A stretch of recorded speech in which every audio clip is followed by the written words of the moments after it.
only 3 have joined by 6 o'clock. We'll wait for some more time, 2-3 minutes we'll wait.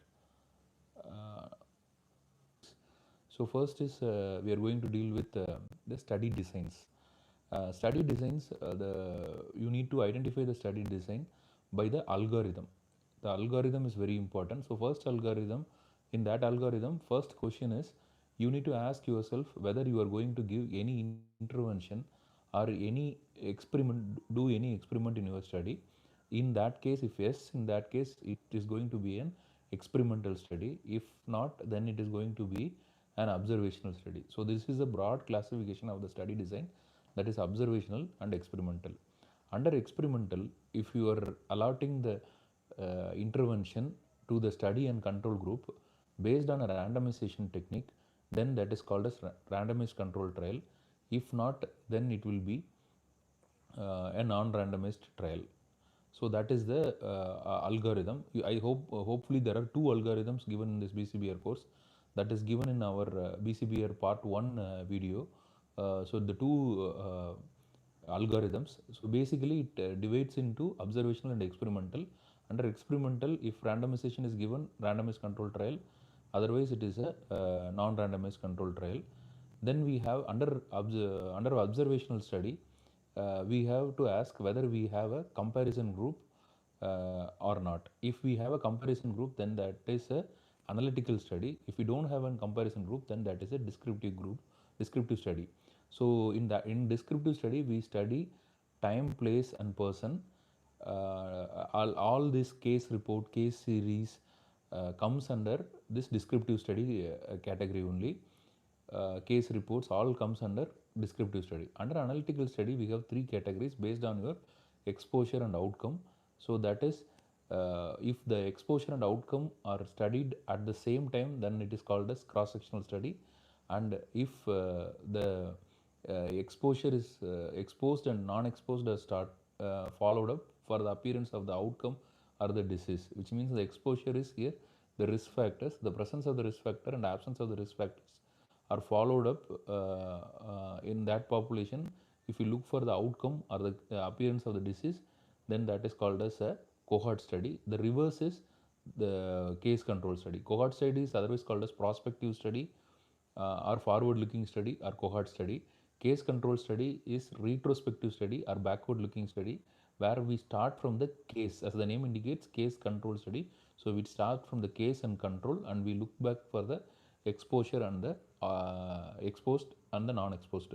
So let's say the classical example is smoking and lung cancer, where we have when we start with smokers and non-smokers, look for the appearance of lung cancer, then that's a cohort study. If we take lung cancer and other controls, then we ask the history of the exposure of smoking, then it is a case control study. When we study the same, both the exposure and the outcome at the same time, then it is called as cross-sectional study or otherwise called as prevalence studies. Now we move on to the next important topics for the calculation purpose is your case control study and cohort study, where we study the measures of association.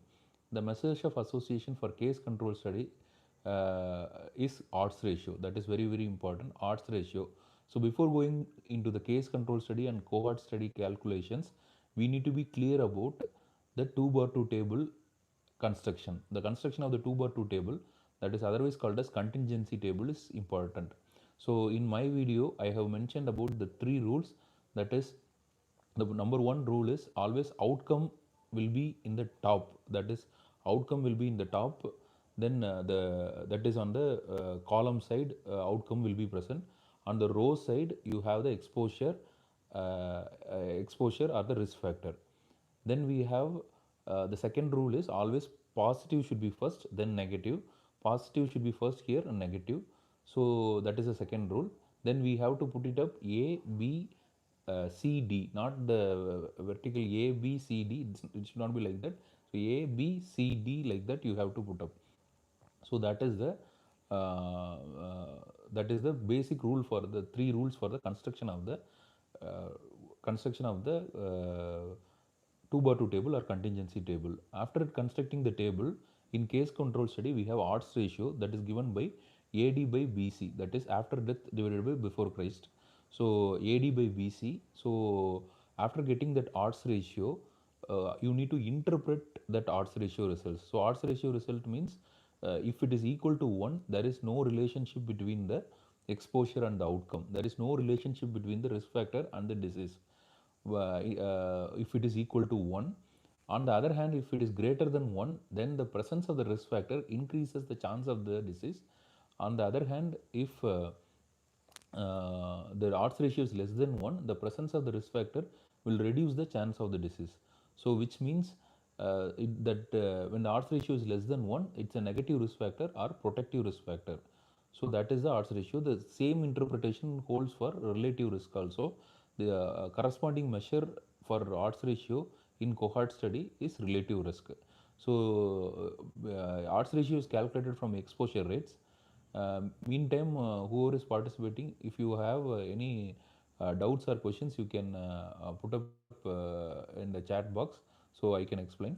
So then we move on to the cohort study, that is relative risk. The indicator is relative risk, which is given by the formula incidence among the exposed divided by incidence among unexposed. Incidence among exposed, the same 2 bar 2 table remains same only. So, but the incidence among exposed is given by A by A plus C. On the other hand, incidence among unexposed is B by B plus D. So, that is the incidence among exposed and incidence among unexposed. So, we calculate relative risk.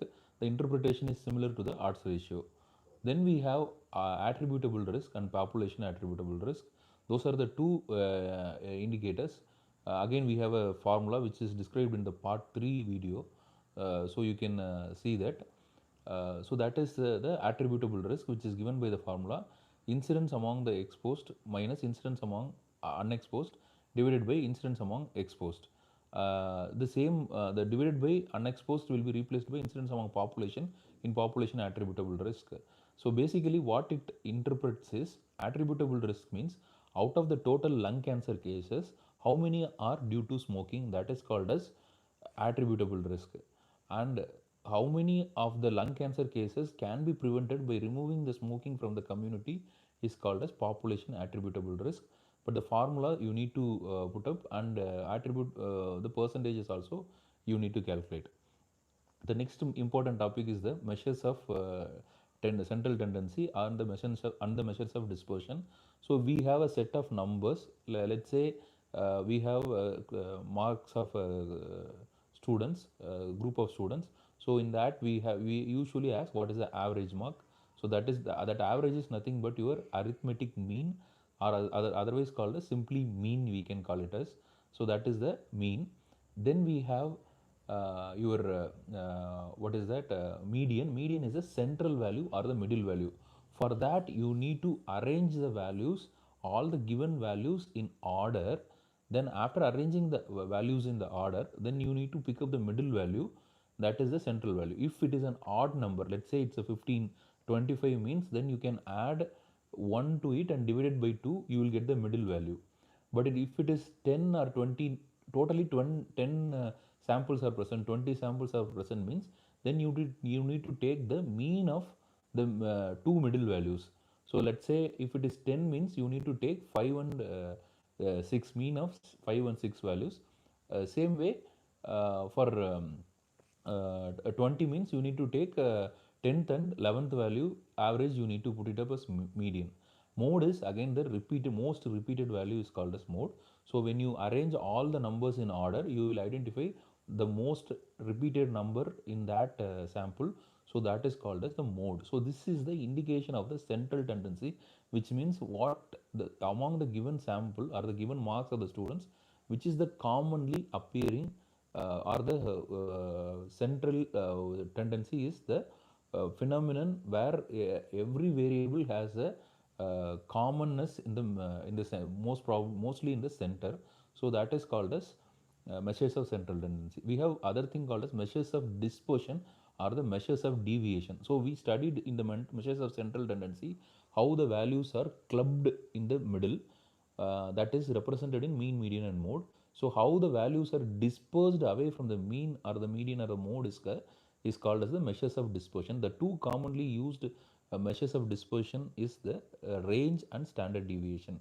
So we have range and standard deviation. We have to calculate the range by range is the highest value or the maximum value minus the minimum value. Highest value minus lowest value will give the range. So that is the range, and the standard deviation is given by the formula sigma root of x minus x bar the whole square divided by n. N if the sample size is less than more than 30. If the sample size is less than 30, it is n minus 1. So if you have 10 samples, the n minus 1 will become 9. So when taking square root, it will become 3. If you have 5 samples, the n minus 1 will become 5 minus 1. So which will make the sample as 4. So square root 2. So the calculations will be easy when you get 5 samples or 10 samples for standard deviation calculation. But the numerator, you need to calculate the mean. Then see, x minus x bar means you need to divide from the mean. Then you need to x minus x bar the whole square divided by n minus 1. So that is the measures of central measures of dispersion or measures of deviation. Then the basics for sample size calculation. So sample size calculation we have we have 4 types of totally. We have 4 types of sample size calculation. That is 2 for the proportions and 2 for the means. So in the so the proportions comparing identifying the proportion of the single group and identifying the proportion in 2 groups, and are they estimating the proportion in 2 groups. So same way estimating the proportion in single estimating the mean in single group and estimating the comparing the mean between 2 groups. So there are 4 types of sample size calculation. So here today we are going to see only the single group proportion and mean. So in with that you will identify the parameters present in the formula calculation of the sample size calculation, through which you can easily identify and calculate the sample size. So for sample size, you need to understand what is meant by proportion. Proportion is otherwise called as percentage. So we in clinical practice we use this term for proportion or the prevalence of anemia. So anemia is one classic example of a proportion or a percentage. So same way, if you measure the burden of anemia in terms of the mean hemoglobin, that will become a if you measure it in hemoglobin, that will become a mean hemoglobin, mean parameter. So if you measure the same burden of anemia in as prevalence of anemia, you call it as a proportion. If you measure the hemoglobin, then you call it as mean. So that is the basic thing. So we need to calculate the required sample size by the formula z square p cube by d square. So z means that is the standard, that is called the standard normal deviate. So which is given by the number 1.96. So you need not remember what it is. So you need to remember the number, only the number 1.96, and its square will become 3.84. So you need to substitute the 3.84 instead of z square. Some people will remember the formula as 3.84 pq by d square. They don't remember what is z. That is the normal deviate, standard normal deviate we say. So we are not going to bother about those things. So 3.84. Some people make it even simple by multiplying it 4 pq by d square. That slight increase in the sample size won't matter a lot. So that is 3.84 into P is the prevalence of the parameter which you are studying. Suppose let's say anemia, you are going to apply a prevalence. So that prevalence, how will you get? You have to get it from a similar study. So you have to get it from a similar study. If suppose anemia means there will be, it will be commonly appearing. Suppose let's say prevalence of a rare disease means you are going to study means, then you have 2 other options. You can take a maximum sample size of 50 percentage if prevalence, if after thorough literature review, if you are not able to get adequate prevalence, adequate study to identify a prevalence, then you have to go with the maximum proportion or maximum prevalence. If your if that is also not possible, then you have to go with the pilot study. You do a pilot study, and from that you collect the prevalence. Then that is the P. So that will be somewhere between 0 to 100. It is in percentage. So Q will be 100 minus P. If it is 70 percentage prevalence means then Q will be 30 percentage. And D is called as precision. D is called as the below. You have this parameter in the sample size calculation is called as D, that is precision or allowable error. We call it as allowable error. That means how much error you are going to allow in your study. So based on that you decide the sample size. If you reduce this precision or the allowable error, then the square of it, so already it is inversely proportional. So if you reduce the precision value, so your sample size will increase. If you increase the precision, you allow the error, you increase the precision, which means you are allow precision value, so that means you are increasing the allowable error, so you will get a small sample size. So that is the basic about sample size. And we have in precision we have two types of precision, that is absolute precision and relative precision. Absolute precision is just if you put in 70 percentage prevalence, P is the 70 percentage, Q is 30 percentage. So if you have absolute precision as 10 means you have to substitute the 10. If it is a relative precision is 10 means then you have to calculate the precision relative to this 70 percentage. When the relative precision is 10 percentage, which means 10 of 70, which will yield 7 percentage. So 10 percentage of 70 is 7 percentage. So you need to substitute relative precision as 7 percentage if your relative precision is 10. If it is absolute as 10 means then you can directly put the 10. So based on that, z square, that is 3.84, P, that is in our example we have mentioned 70, Q is 30 divided by absolute or relative. So 7 or 10 you substitute. Or this is actually decided by the investigator who does the study. So we titrate the value, we adjust the value based on our required sample size. But that is by the convention. But for in the exams, to clear out these exams, they will mention this precision as absolute or relative. So you need to substitute and you need to calculate and you need to mark the correct answer. So that is with the single proportion. We move on to the single mean. So instead of PQ, you have to use the standard deviation square. That's all. Nothing big about it. So that means Z square, standard deviation square divided by D square. So that is the precision square. So that's what you are expected to do in the sample size calculation for the single means. So for proportions and two proportions and two means, we have slight modification in that formula. You can do that also. Then we have to discuss about bias and error. So bias is a dirty dirt and error is a dirt. Okay, so there is a difference between error and a bias. Error occurs in all direction randomly. Okay, but the bias occurs systematically in one particular direction. Error will not mislead us, but the bias in studies mislead us. Error can be minimized by increasing the sample size, whereas your systematic error error can be decreased by increasing the sample size, whereas your bias cannot be reduced by increasing the sample size. It can be reduced by increasing the methodological quality. That is your wherever you, if the methodological flaw is present, you need to correct it to identify this bias. So that is the basic difference between bias and error, or otherwise called as random error. So there are three types of bias based on the stage of your research. Before doing the study, it's called as selection bias. During the bias, the most common bias is called as information bias. After doing the study, the most common bias is called as confounding bias. Selection bias, we have different types of selection bias. For example, Bergsonian bias is one type of selection bias where the people in the study and control group will go selectively to one group. So Bergsonian bias is due to the differential rate of admissions in hospital, difference in the pattern of cases or pattern of admission to the hospital will be considered as Bergsonian bias.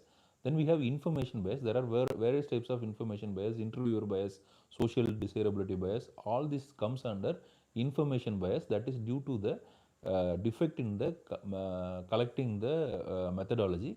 Then the third bias is the after the study, that is called as confounding bias. So what is confounding is an important thing, and how are you going to differentiate from effect modifier? Confounding bias is confounding factor means it is a third variable.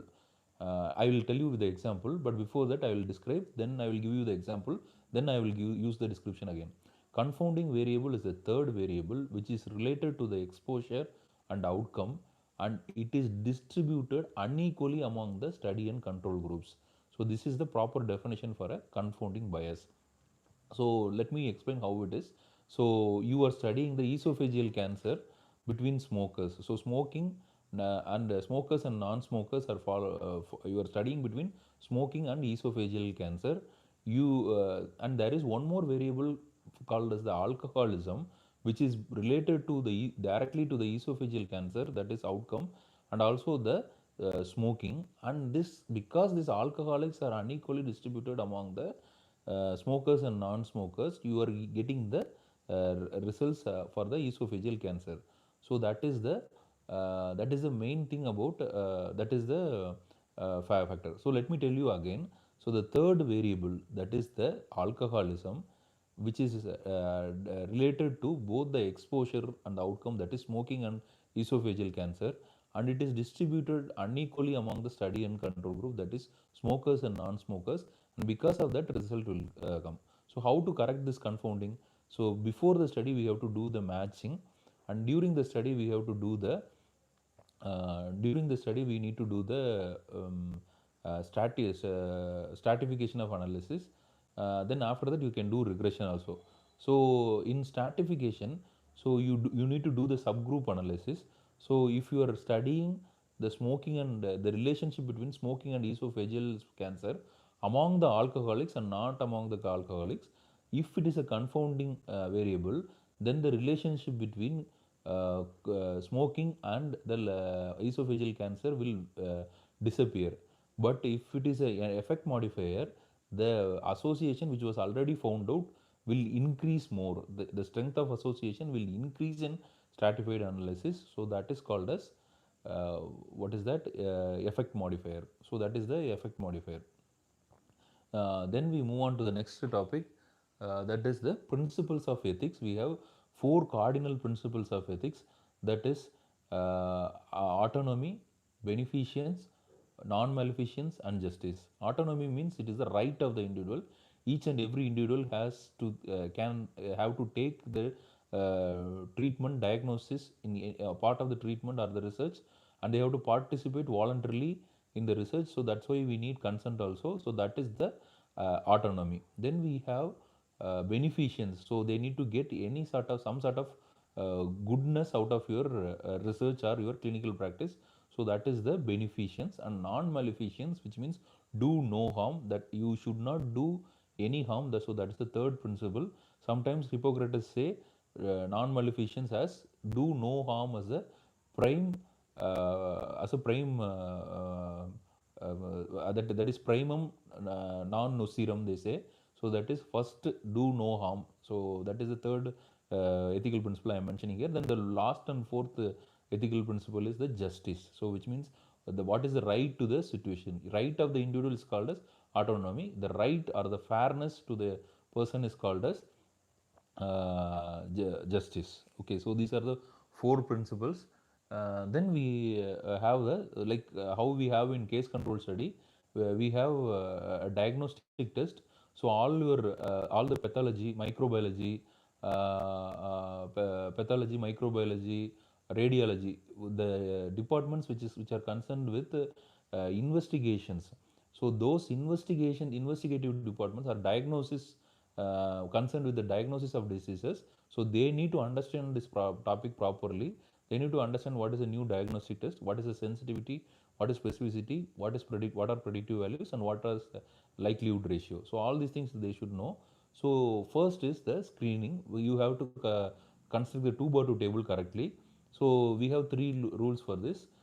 First rule is as we have outcome in the top, same way we need to put the disease or the truth should be in the top. So that will be the first important parameter. So the disease will be in the top, and the new diagnostic test will be in the side or the row side. So the second rule remains the same: positive, negative, positive, negative. So when we, instead of A, B, C, D, the third rule we have to put it as true positives, true negatives, false positives, and false negatives. So appropriately we need to put up the values. So sensitivity means it is the positivity among the deceased. It is the positivity among the deceased. It is given by the formula true positives divided by true positives plus false negatives. In sensitive, in all the formulas, true will be in the top. Okay, so true positives divided by true positives plus false negatives. Exactly the opposite will be there. TP, the exact opposite will be false negative. So same way, specificity we have true negatives, that is negativity among the healthy. Specificity is negativity among the healthy. So that is true negatives divided by true negatives plus false positives. So this is the sensitivity and specificity. Then predictive values, out of the total detected positives, how many are truly positives, are the is the positive predictive value. Out of the total detected negatives, how many are truly negative, that is called as the negative predictive value. So positive predictive value and negative predictive value, so these are the parameters in the screening. So now a good screening test will have a good sensitivity, and a good specific, if a test, good confirmatory test or diagnostic test will have a good specificity. So how to remember this is the fourth letter. You have to remember the fourth letter. Sensitivity, S means sensitivity, fourth letter is S. So sensitivity is good, then you can use it as a screening test. Specificity, the fourth letter is C, so you need to use it as a confirmatory test or the diagnostic test. So that is the parameters, that are these are the parameters, that is sensitivity, specificity, positive predictive value and negative predictive value for the calculation of screening. So now these are the topics which I wanted to discuss. Exactly, it took half an hour for me to describe these parameters. If you have already seen my videos, then it would have been a fast revision and clear understanding for you. Now I request, if you have any questions, any doubts, if I want to answer, I can answer. Otherwise, we can finish up this session. Anyway, we have session tomorrow also. We select some topics like this and we can discuss.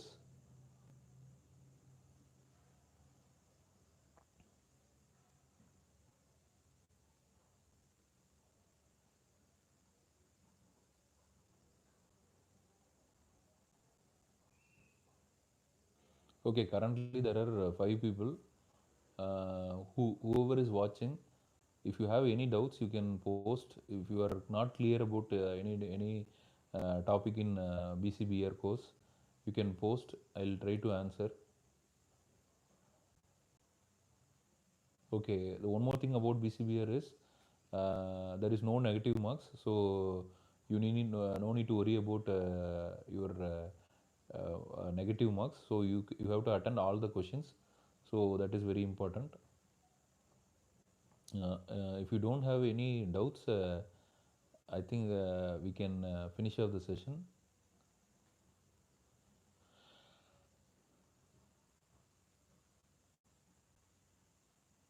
Okay, there are some areas like research misconduct, which is questions are asked very often. Types of plagiarism.